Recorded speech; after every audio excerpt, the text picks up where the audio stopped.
Live from Spencer across Australia through the 5 television network, this is the late news. Tonight, finally charged. The man accused of king-hitting our VJ more than 11 months ago, taken into police custody. Watch and act alert. North Haverton residents on guard as fires continue to burn out of control on the outskirts of town. And calling Australia home, ex-US Marine Captain Philip Green arrives in Perth ahead of a 10-day national tour to promote his views. 5 News understands he's here to stay. And he'll be sitting down here with me at the Mercure Hotel at around 10:30.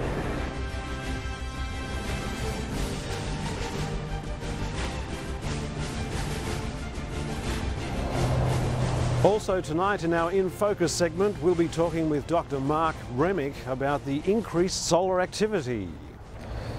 Scientists around the world are expressing growing concern at the increasing ferocity of solar flares and other nasty events on the surface of our star.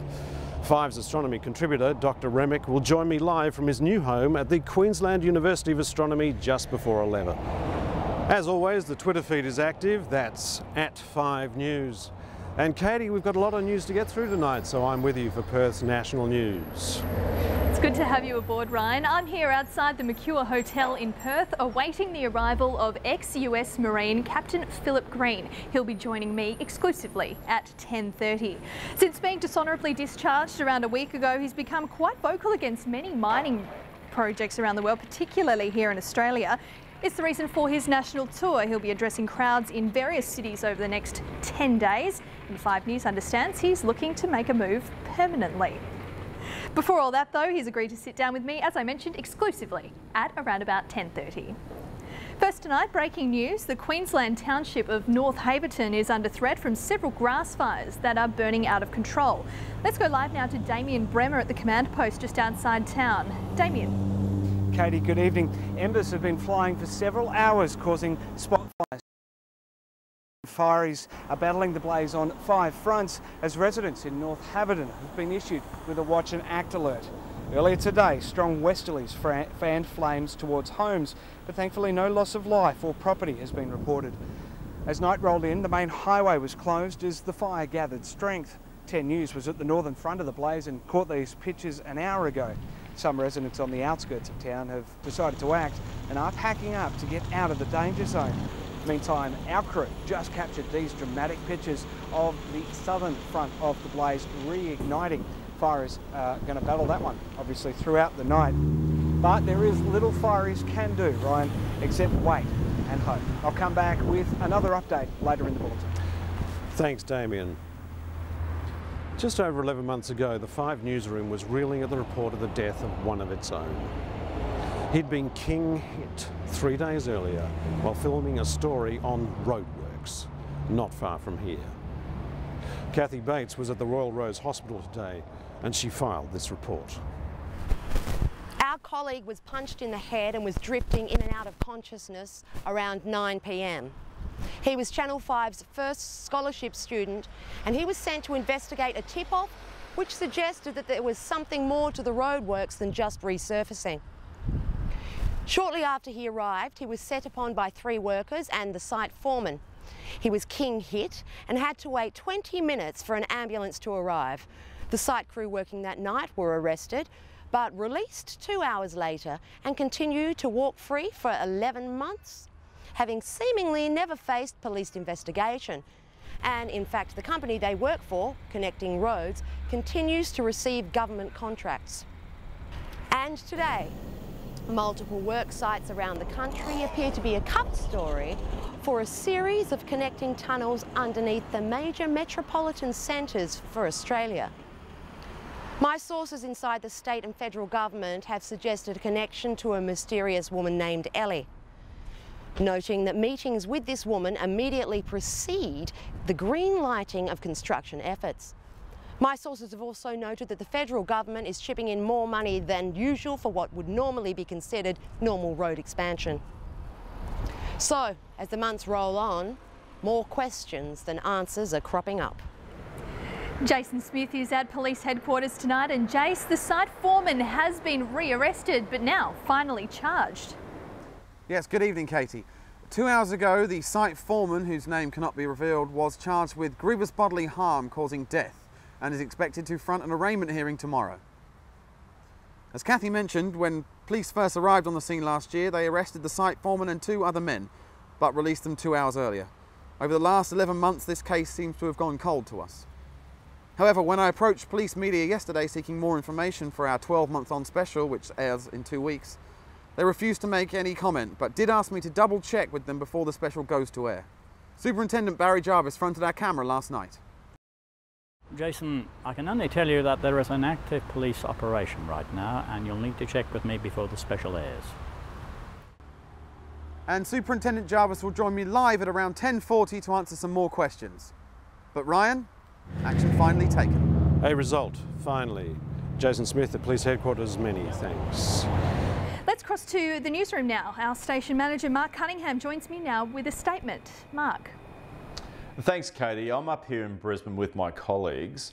Look, Tom Stewart was the first journalist in Australia to be killed in the line of duty after he was sent to film major roadworks on a Perth highway. Look, he was surrounded by dozens of passing cars, staying in a well-lit area. No one would have thought what would have happened would have unfolded.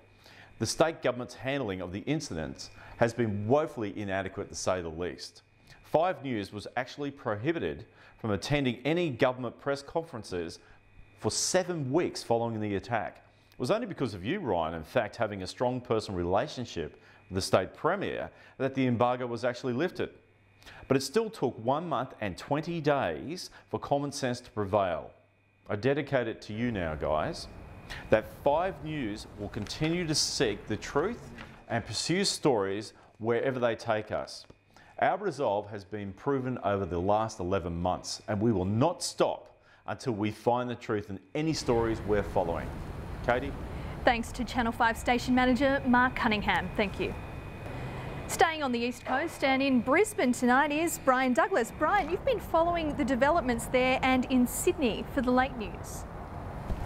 Yeah, Katie, good evening. Well, 6 years of constant roadworks have left this city on a knife's edge at peak hour.